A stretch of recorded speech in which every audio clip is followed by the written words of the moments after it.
let's spend a little bit of time from continuing from last week. There are two things. So we were talking about dogmas and doctrines, and we never kind of really dealt with any concrete dogmas. So it's kind of like, dogmas were an abstraction.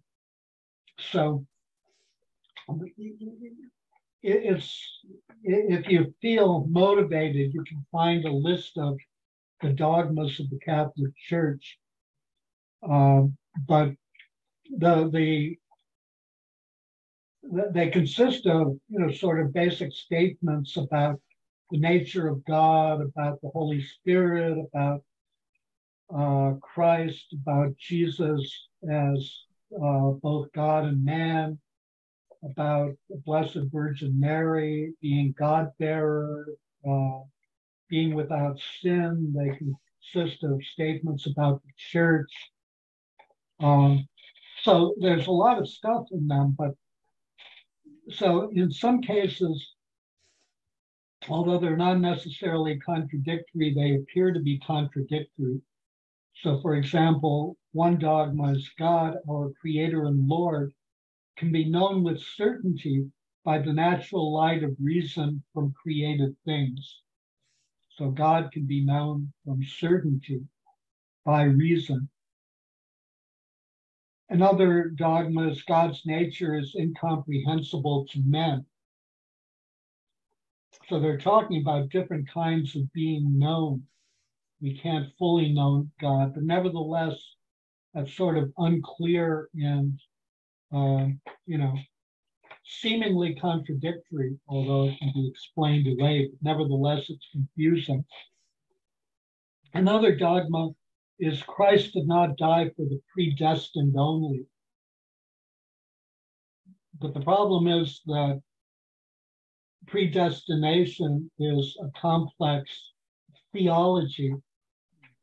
And so to say that God did not die for the predestined only, in some sense, assumes that there are predestined who are predestined, which raises the question of what predestination is in the first place, which isn't introduced, which isn't made explicit by the dogma. There's another one about predestination. God, by an eternal resolve of his will, predestined certain men on account of their foreseen sins to eternal rejection. So that includes in the statement sort of a theology of predestination, that God predestines people because they're standing outside of time. He can foresee at any point their final judgment. Yeah, predestination has always been tough on me. Yeah. I mean, I understand predestination, but it throws me off sometimes when I'm thinking, if God knows, God knows everything. And if he knows that I'm going to sin or I'm going to not do a good life, then... But the problem is that there are varying kinds of predestined or varying theological interpretations of predestination. Okay. So there's different meanings. St. Augustine was sort of, in some ways, relatively believed in a fairly hardcore version of predestination, which was one part of his theology rejected by the church. Calvin was an extremely hardcore believer in predestination, that some from the beginning of time were selected by God to be predestined to eternal glory, and others were predestined to eternal damnation. So it was God's selection of them, not God's judgment as judge standing outside of time. So the basic problem with the dogmas is that they're these abstract statements. The problem with the dogmas, although they're they can be valuable. Many are valuable, is that they're, on the one hand, abstract, and that on the other hand, they're, sort of basically statements of faith,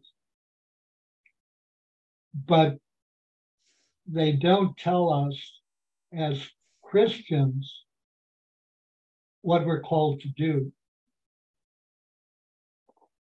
And so the basic problem with a faith that's based on dogmas is that, which the authors point out, is that only your intellectual assent to the dogma is required. Mm-hmm. And that isn't really adequate. So instead, the pre-Vatican II position is that we know God through the dogmas, but we don't know God through the dogmas. We know God through the person of Christ. Mm-hmm. Whoever has seen the Father has seen me. So Christ came into the world to present a complete revelation of the Father, something that prophets, that the high priest, that the religious leaders of Judaism were unable to do, because their revelation of the Father was very incomplete and was mediated by the Mosaic law. For Vatican II, our knowledge of God comes from the person of Jesus. The revelation of God comes from the person of Jesus. And that revelation is ongoing because Jesus sent the Paraclete to make clear what wasn't clear to the disciples. And so revelation is ongoing. The problem, an additional problem with dogmas, is that they're basically static principles of faith. But the revelation of God through Christ is dynamic and not static. And also focuses on our relationship with Christ and with what he calls us to do as believers. So intellectual assent is not adequate.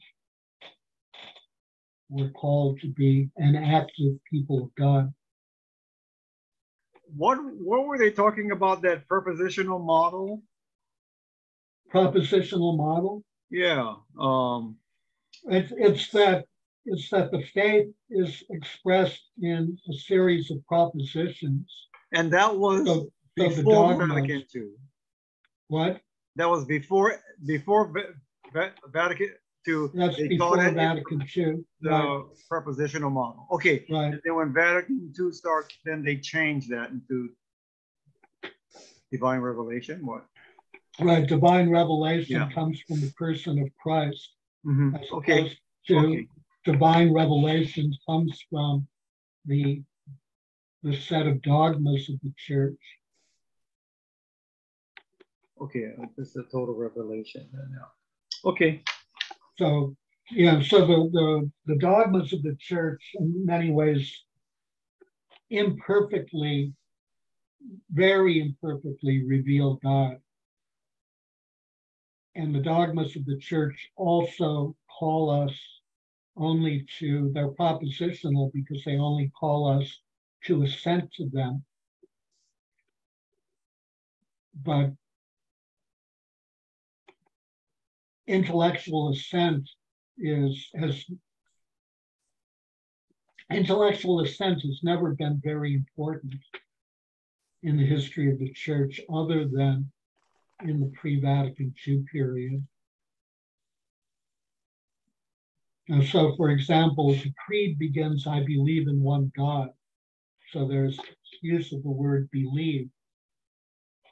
In the modern world, believe is a subjective state or, an opinion or an intellectual assent.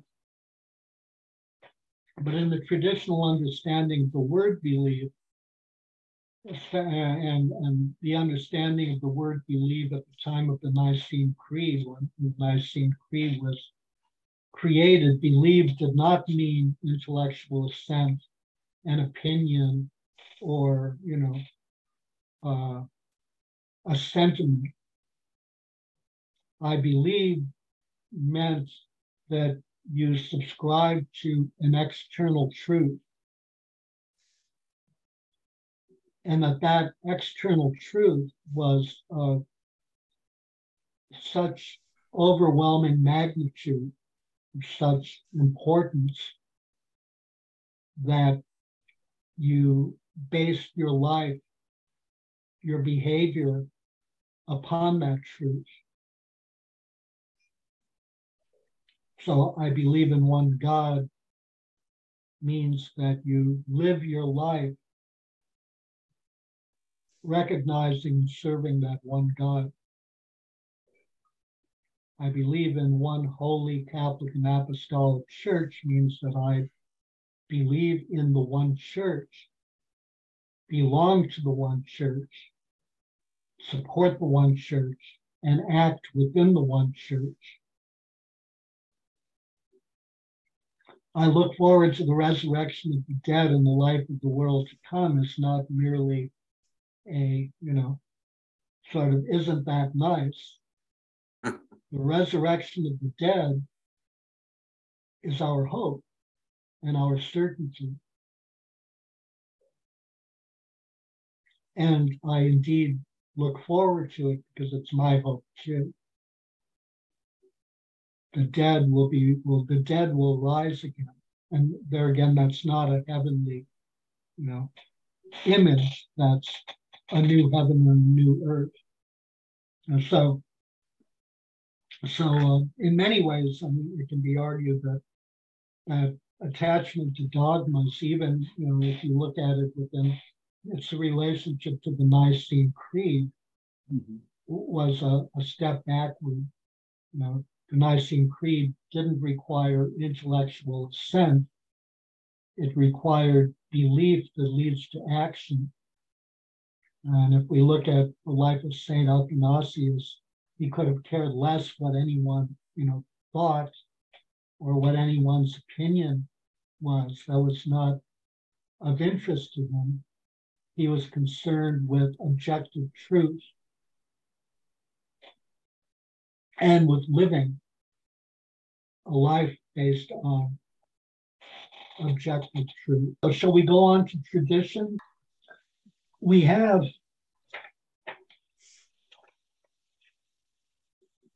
a number, so a basic problem in the dialogue is what is tradition, and a basic problem is that the word means sort of different things to everybody. So tradition is typically the authors say that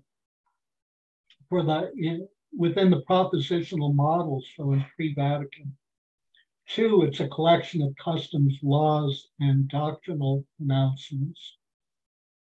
And so when we were studying the Tridentine Mass and the structure of the Tridentine Mass, if you want to see tradition as a collection of customs, and you see the Tridentine Mass as the tradition because it's the custom, then why even more so can't you see the Greek Mass, the Greek language Mass in Rome, as the traditional Mass because it's older than the Tridentine Mass and was celebrated in Rome. And so if we base everything on custom, given that the past is dynamic and keeps changing, the question becomes, what is the custom that you attach to as tradition? So what makes X custom when X minus 1 isn't custom and X plus 1 isn't custom? But do you differentiate between custom and tradition? Well, tradition, which is defined as a custom or a set of customs. And so the Tridentine Mass is the customary Mass for the Western Church, Catholic Church, from 1570 to Vatican II. But the original Mass celebrated in Rome was in Greek. And the reflection of that is that Kyrie eleison, Christe eleison remains in the Latin Mass. It remains in the Latin Mass because it was part of the Greek Mass celebrated in Rome. So how come that's not tradition? Why don't we throw out the Tridentine Mass and celebrate the Greek Mass? Well, it is tradition to the Eastern Orthodox, right? I mean, I always think of the Catholic Church as being the original church. When I mean that, but I want to say is it's the original church was the Catholic Church and the Eastern Orthodox Church, because they had the split.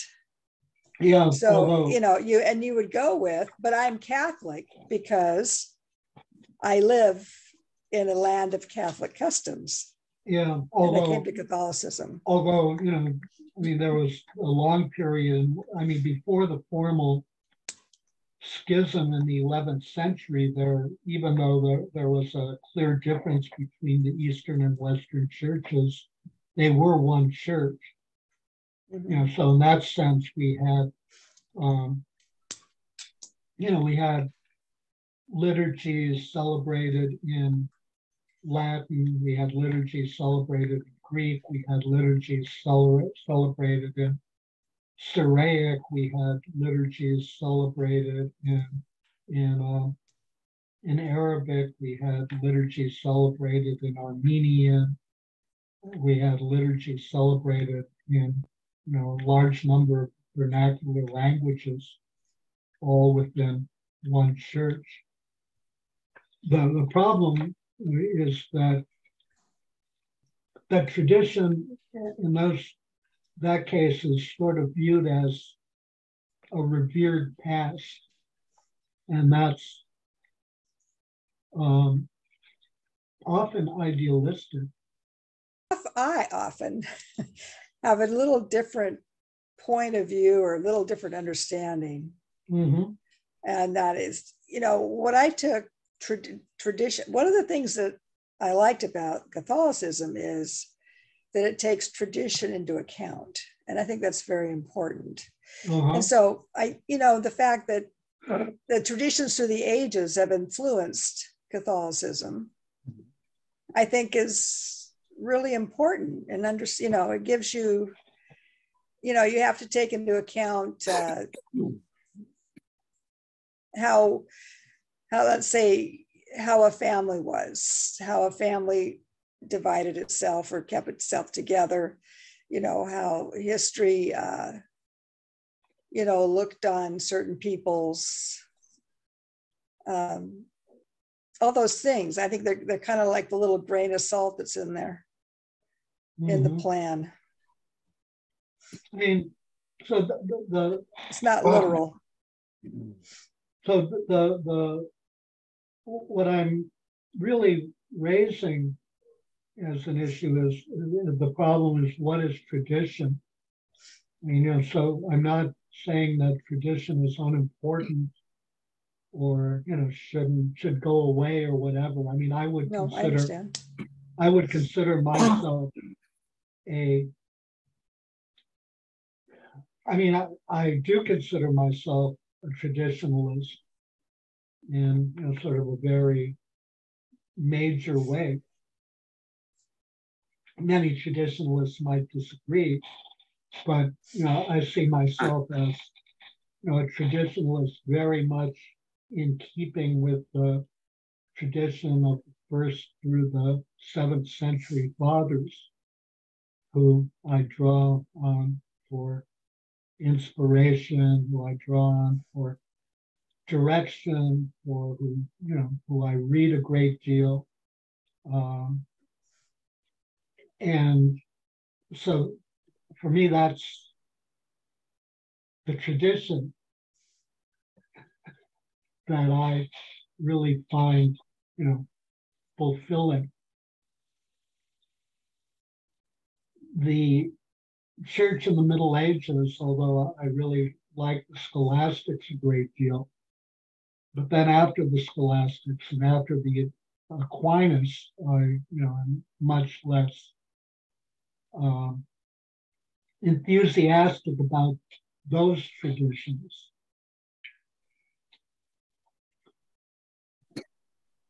So the big problem here is, what is tradition? Because basically Vatican II sees itself as being traditional as well. True. It just simply defines tradition differently. And so we have sort of competing models of tradition. And that kind of different understandings of tradition are really critically important to examine. Partly because at this point the church is very divided over Catholicism, is very divided over understandings of what is tradition, and that really affects the mission of the church and how the church presents itself. So hasn't these different perspectives on tradition, isn't that essentially what leads to the greatest level of conflict within the church through the centuries? I don't know. No, I don't. Yeah, I don't think so. No, I think I may be just drawing a blank, but I can't really think of, well,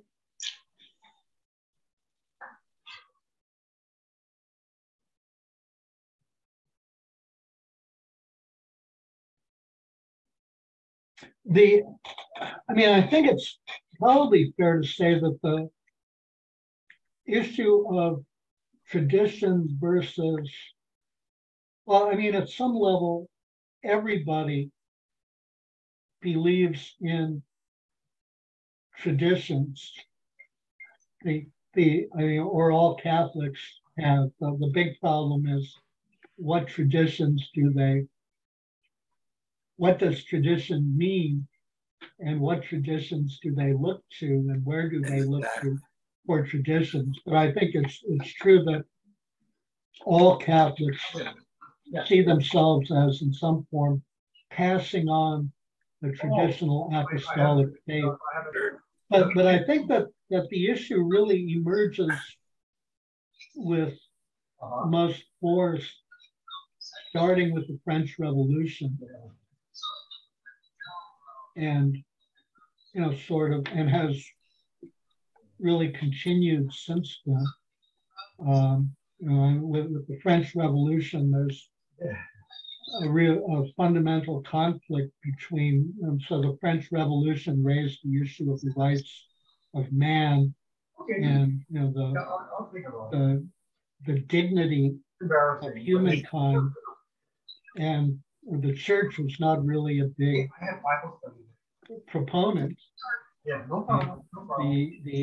church was active after the end of the French Revolution in restoration of monarchies and in trying to roll back the changes of the French Revolution and reinstitute and support autocratic government, autocratic monarchies. throughout Europe, which then failed in revolutions of 1830 and 1848. And then, that conflict over tradition has in many ways, exacerbated. And in our own days is really sort of reaching a dramatic, one could even say point of crisis. But I can't think of any sort of, before the French Revolution, of any, sort of divisions that were fundamentally rooted in different interpretations of tradition. I mean, there may be some, but offhand, I can't think of any. If anyone else can. Well, before, I mean, for the longest time, it was just the Catholic Church. So, that's all anybody knew. And I'm sure they didn't have, most people didn't have the ability to question anything. Well, there's always been questioning, and there's always been conflict. I mean, the very fact that the Catholic Church has so many orders, each of those orders, in many ways, has a certain level of theological or practical distinctiveness. Well, definitely, but I think I was speaking of, like say 1200, 1300, etc. That time that people, I see that as coming later. That as people evolved, more questions were asked and more differences were able to be, obtained. I'm thinking, just a thought. Mm-hmm. Well, my question was like how many of those differences were rooted in found their differences in tradition versus to dogmatic and fundamental structural issues in the church. And I can see that, if you look at the Middle Ages, there's a lot of conflict within the church, but I can see that it's not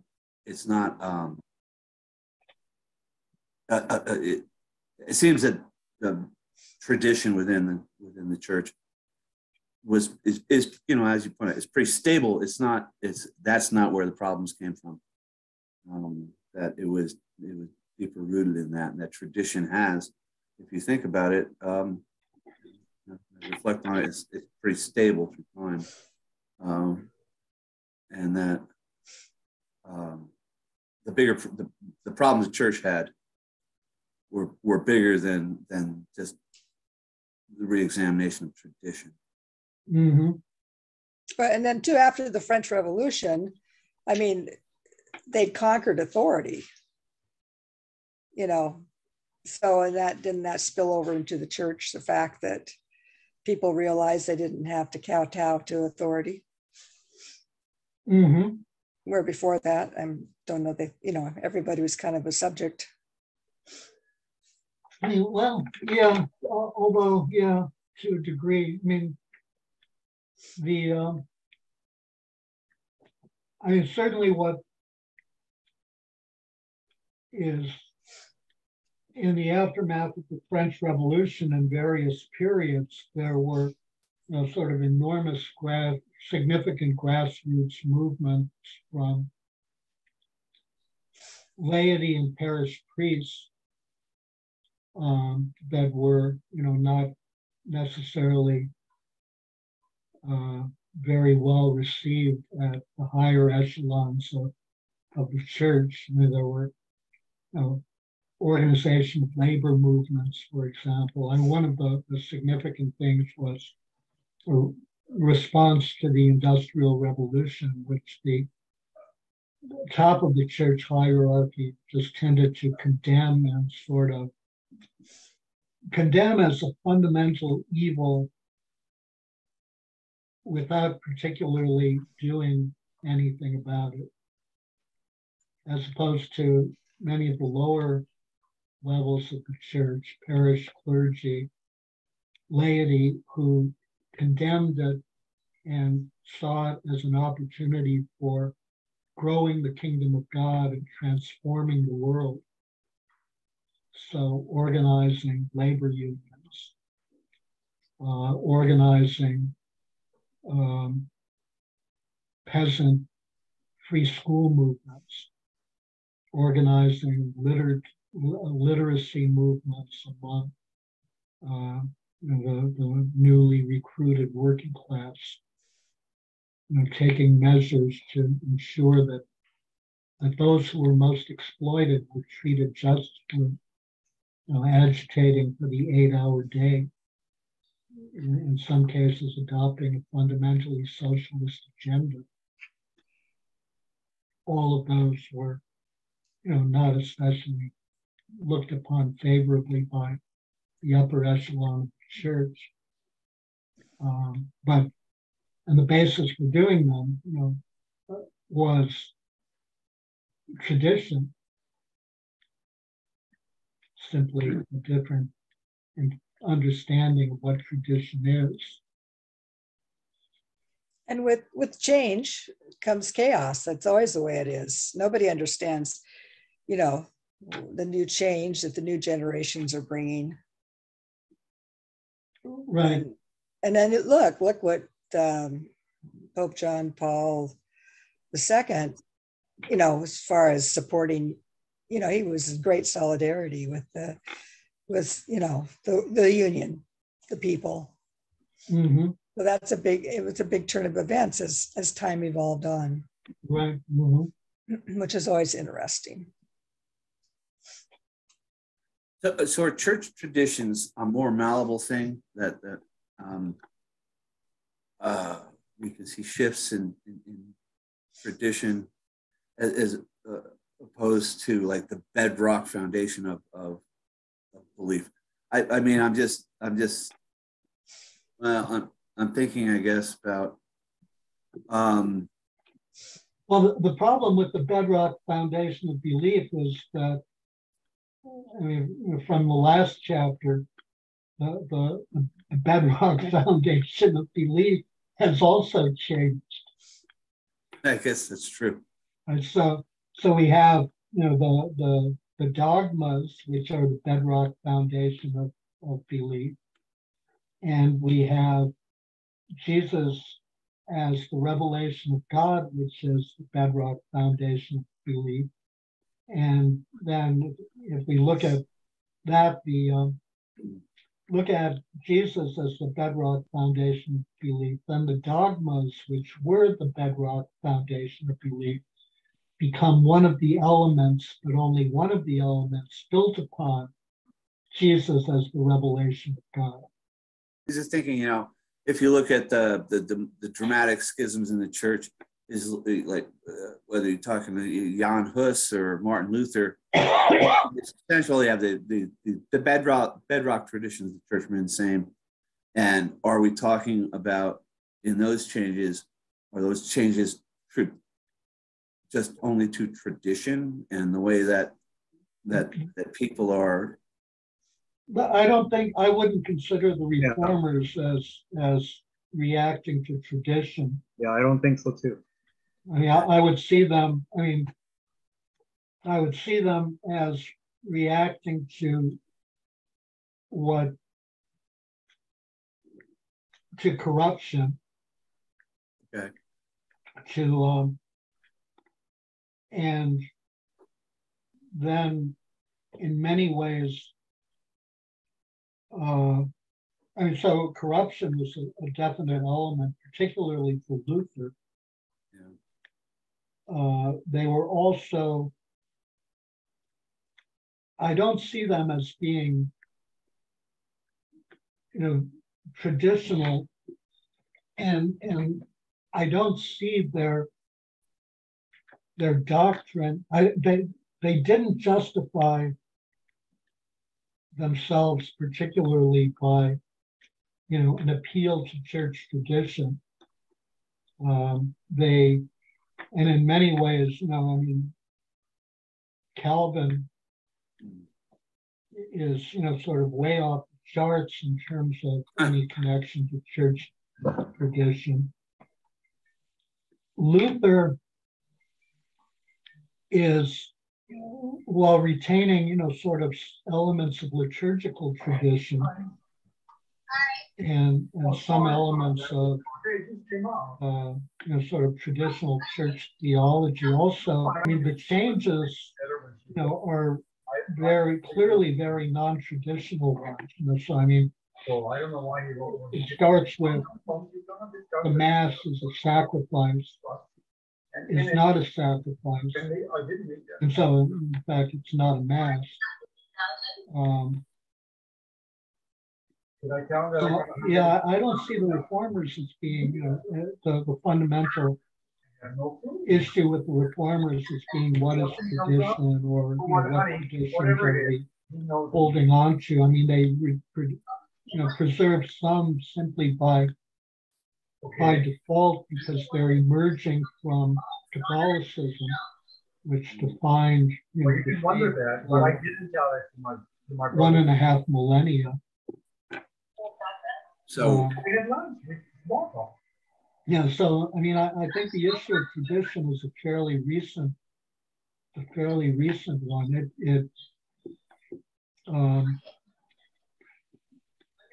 So I think one way of looking at it is that and so basically, I think everybody agrees that tradition is important, and the issue becomes what is the tradition, and what does tradition even mean? So the problem is that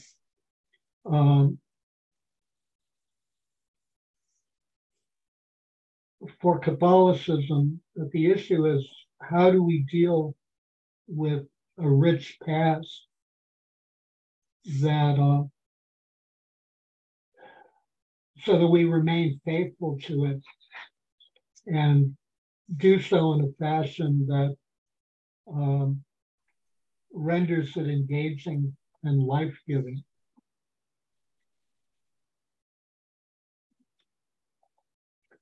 And so the issue really is in some sense a historical one of what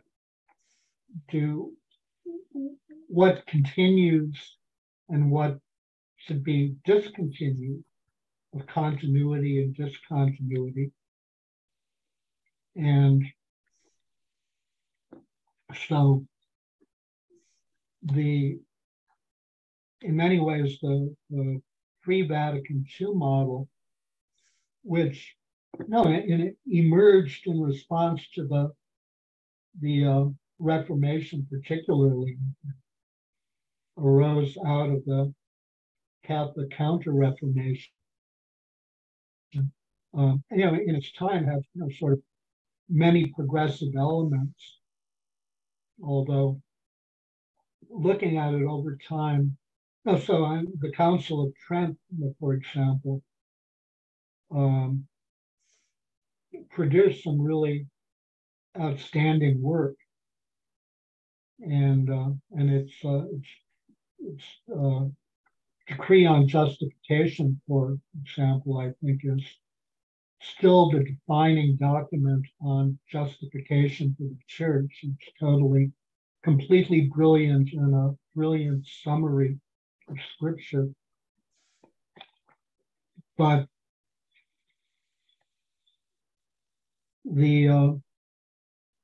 in an ironic way, over time, the Counter Reformation, I think you could argue, accepted some tenets of Protestantism that were, harmful, and also responded in a way that was defensive and not dynamic. Agreed. To the harm of the faith. The basic problem is, so in Judaism we have a the people of God who are to bring all people to the knowledge of Yahweh, which they failed to do fairly consistently. Ironically, really only Jews in the diaspora were somewhat effective in doing it, and even that not very much. And in the Holy Land, almost not at all.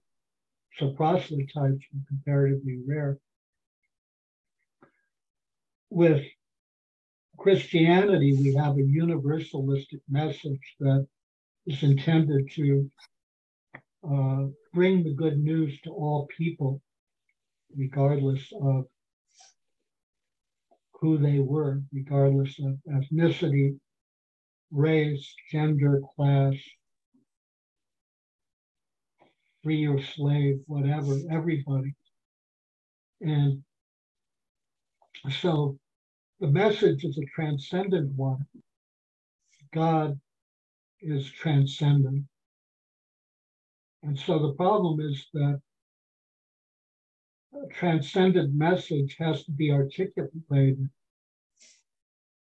And it's necessarily articulated in ways that are imperfect and don't particularly well express the transcendence of God or the transcendence of the message. Then from the Vatican II perspective, that so we can view pre-Vatican II as having a particular, articulating a particular transcendent, or articulating the transcendence of the gospel message and the transcendence of God in a particular way. But the problem is that if so it articulates it in a very abstract way. There are dogmas. You agree with the dogmas. That's what's required, your intellectual assent. Your real exposure to the dogmas comes through the Tridentine Mass. And in them, the readings are in Latin. And the homily, which is in the vernacular language, is optional. So it's not even necessary to have a homily. And, well, in any case, so there's this, I guess you could say,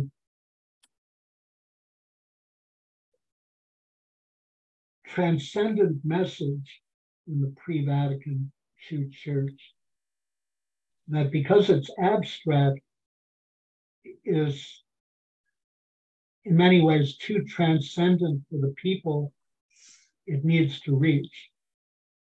I can see that. Yep. Yep. You know, so Mass is in Latin. And, you know, in 1570 in the West, Latin was widely spoken. In 1960, in the 60s in the West, Latin was not only not widely spoken, but not studied all that much in school. I mean, I took Latin in high school, and I think there were probably about 15 students in my Latin class each year. And today, Latin generally isn't even taught. It truly has become a dead language, except for people, you know, linguists studying Latin at the university level.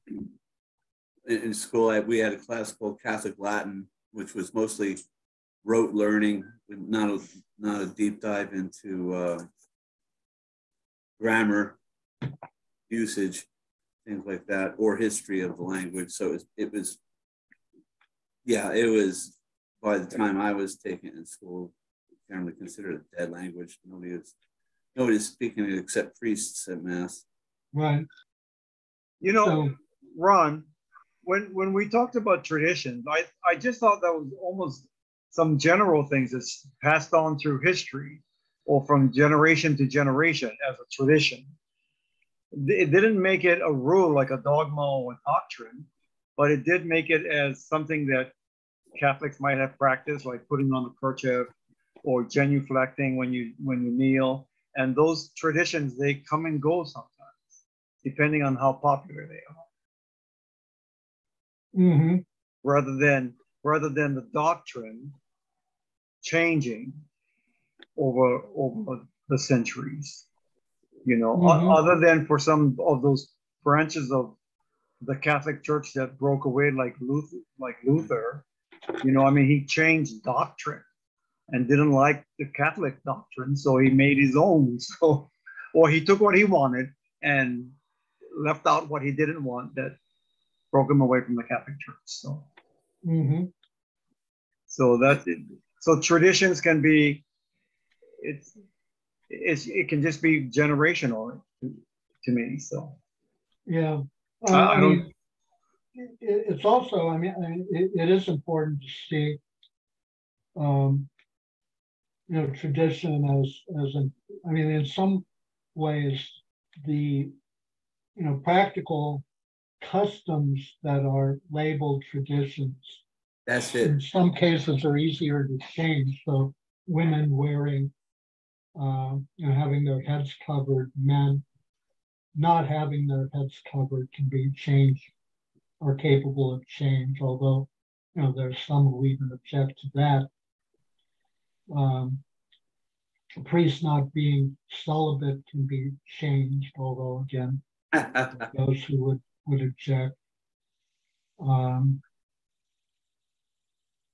Well, it's kind of like, 50 years, let me see, like up until about 50 years ago, a son was very influenced by his father, and he might have done what his father did. He probably would have dressed as he came to maturity, he probably would have dressed as his father. And then something happened in the 60s, and that was no longer the game plan. And young people realized they could go do their own thing. They didn't have to follow the tradition that had been set, for decades before, not centuries. And so we're really facing a whole new era now, where we don't have to follow the traditions. We can change them like that. Mm-hmm.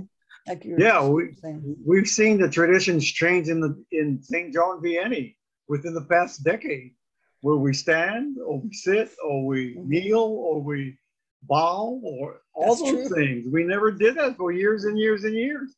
And I spend the summers in Minnesota. They don't do half of what we do, and I say, but it doesn't change the doctrine. It doesn't change the scripture or the liturgy. That's all the same. The readings are the same. The Bible usage is the same. I call it their performance. Their performance, the priest's performance at Mass are the same, So, but the way people do it changes. Right. And that's the traditions. And in years to come, it's going to be a tradition. It's going to be passed on to people in the Northwest here that attends in the diocesan, the Seattle Diocesan Center group, So that was my point earlier. Is to me, there's a definite demarcation between church tradition, which is pretty much unchanged through the centuries. You have these traditions with practical customs, as far as like go to Seattle, the Mass is in Spanish. Go somewhere else, they don't cover. They cover their heads. These are the you go to Minnesota and everybody just sits through the whole Mass, or whatever, and so that I'm trying to just align my thinking to how we think about tradition versus practical custom. and you know, the tradition of the church is pretty, as we were talking earlier, is pretty bedrock. There is, it is what it is. I wouldn't agree that it's pretty bedrock. Not at all. It changes. It's so. I mean, if we looking at the pre-Vatican II church, it has a particular what the last chapter calls a theology of divine revelation. That we know God through the dogmas of the church. Those dogmas of the church, which are defined by the magisterium, are the bases, the bedrocks of the faith. It's through them that we know God, and our intellectual assent is required to them. We observe those bedrocks of the faith through the Tridentine Mass, which is in Latin, the language nobody understands. The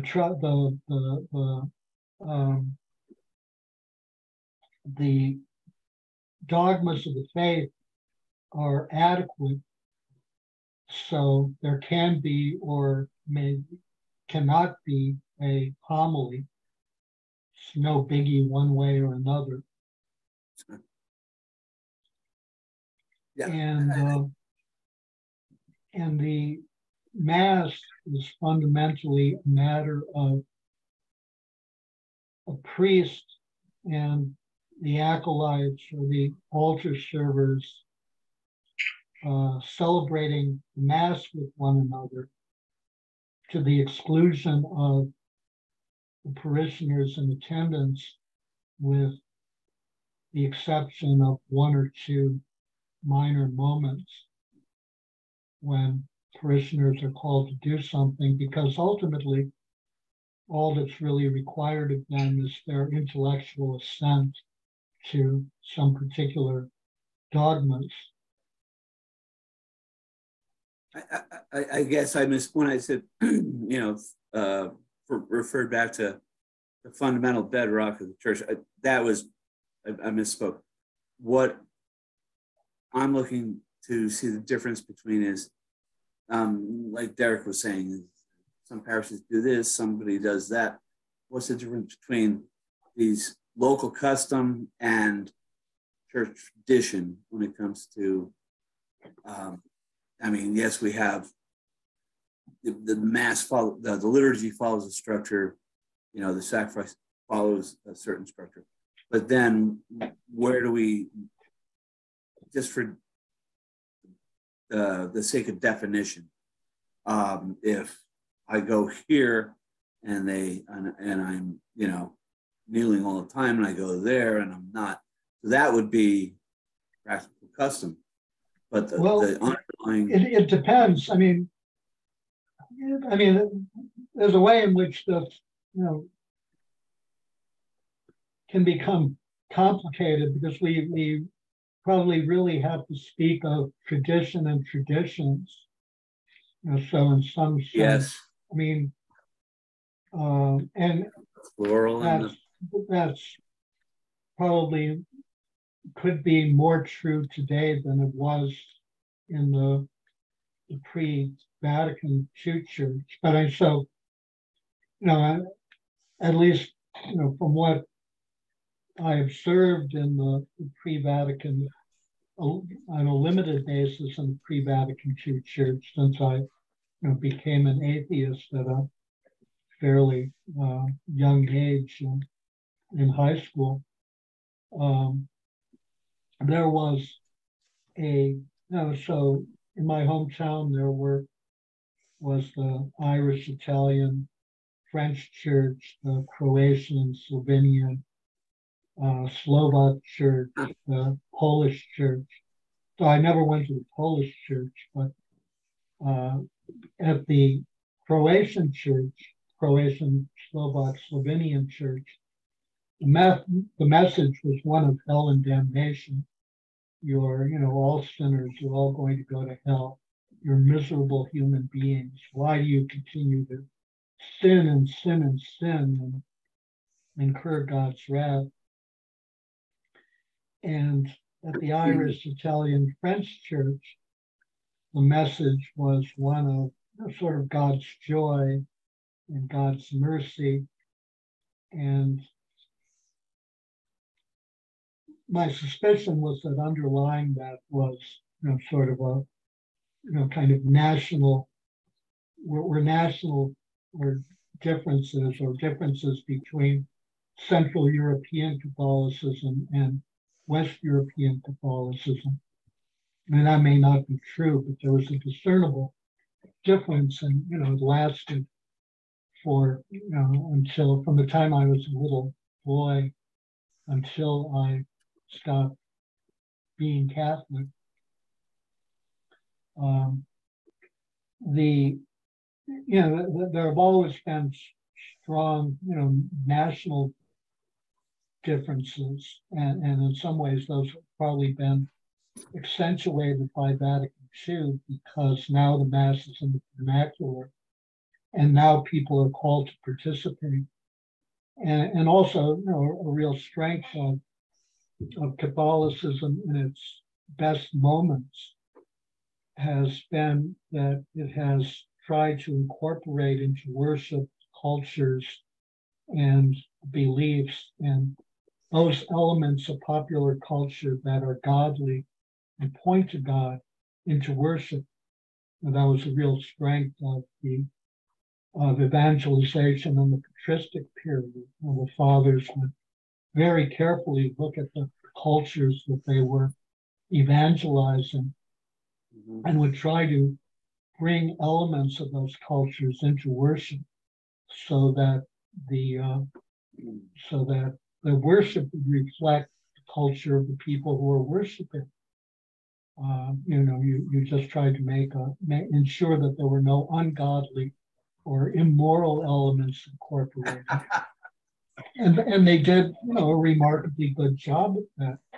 And, in the early church also celebrated Saint Irenaeus almost certainly celebrated Mass in vernacular languages of barbaric peoples. So, so then we begin to have traditions rather than a tradition. Mm-hmm. And so that, becomes a little bit more complicated because particular peoples are wedded to their traditions, and those traditions are different than other traditions. Mm-hmm. And in some sense, Catholicism, one of the strengths of Catholicism is that it has been able to incorporate within a single church groups who are very different. It's not only nationally and ethnically with people's cultures, but it's also the different orders of Catholicism. That say Benedictines are very different than Franciscans. And if you look at it, in many ways, those differences are much more significant than the differences that divide Protestant sects. and yet, they're all able to coexist harmoniously for the most part within the single Catholic Church. Well, that suggests the durability of the Catholic liturgy. I've traveled around, and I don't want to say this sounds bad when I say sampled masses in different communities, and of course it was the Croatians, Serbians, and Slovenians, and you're right, they were there. There's a lot of fire and brimstone there. Mm-hmm. And then another place, St. Hubert of the Woods, which was it was very progressive, and the priests were Muslim, and those wooden chalice, things like that. And then I come from a pretty traditional Catholic background on the East Coast. And that is why I'm wondering, like, sometimes I would go to these places, especially when I was younger, I go like, is this okay? I mean, has the Pope signed off on this? Is this okay? Can they do this really? And so that's where I'm caught on, you know, I'm on this hinge of what is tradition, what versus customary things that take place in church. And I realize now that there's the tradition you cannot escape. You know, that there is this or structure to Catholic Mass, and it is wherever it is, the presence of Jesus in the room at the Mass during the sacrifice, and that however else, you know, whatever people are wearing or whatever, however they walk into the church, this is all just, you know, different ways. Mm-hmm. You know, the book had a nice chapter on the progress of traditions, and it stated that tradition is a living reality, and that as a living reality, it grows and it develops. So now these are just traditions; these are not doctrine. The doctrines remain the same. And some doctrines may change in interpretation, but not in its doctrine. Well, no, doctrines in many ways have undergone really substantial change. Change or just interpretation of the scripture? That's change. That's what I read in the book. They talked about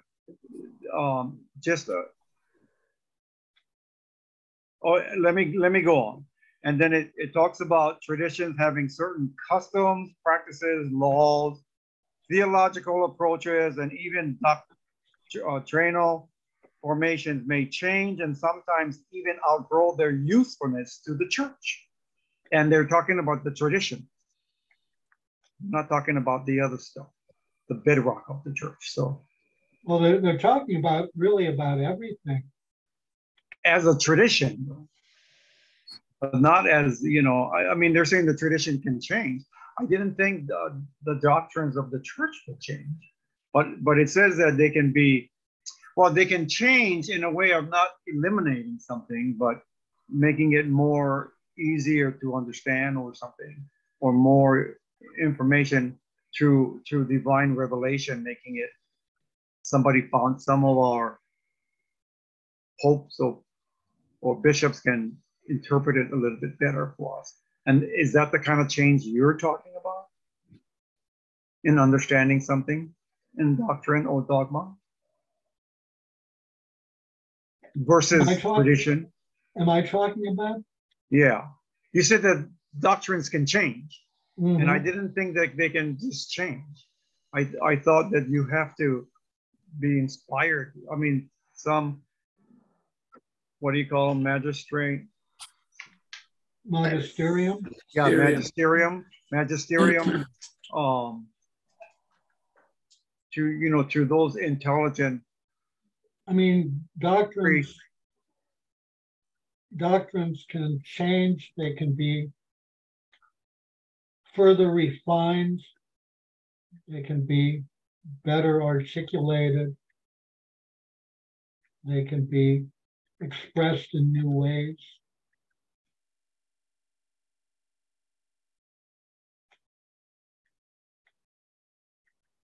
And, you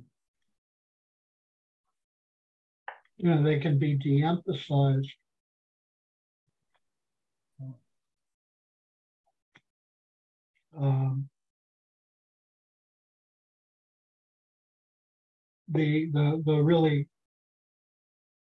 The critical question, so in terms of tradition, in many ways,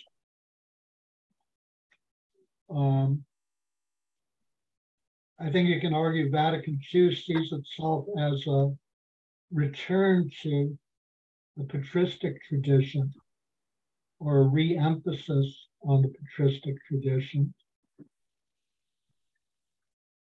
But, and so, you know, if we look at the theology and the interpretation of the fathers,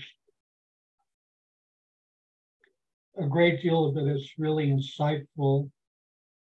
A great deal of it is really brilliant. And a great deal of it is really uninspiring. And, you know, you would be laughed away if you tried to, you know, sort of understand the Bible, understand theology in the same way.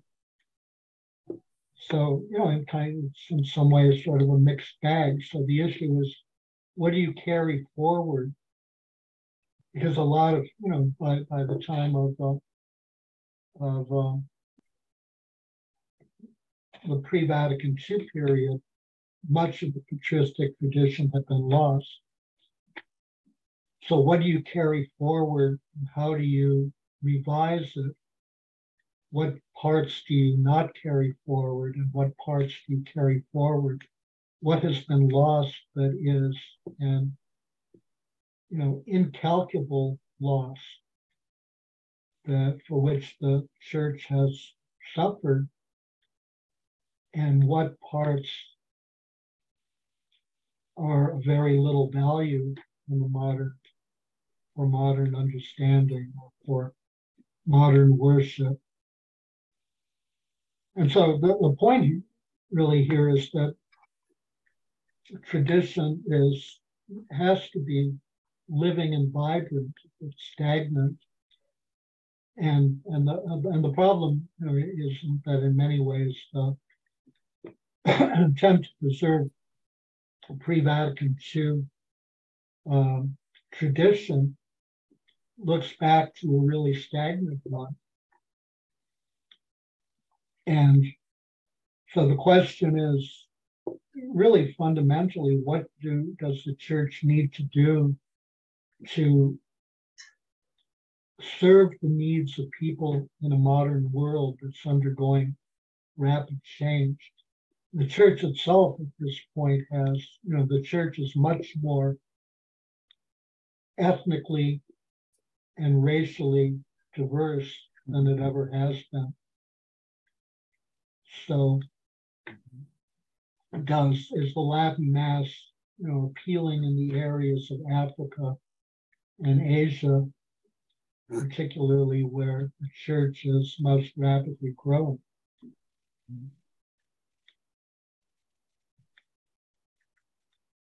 I'm, you know, not sure that the church, that Latin has even ever been appealing in the areas of India where Catholicism has been long established.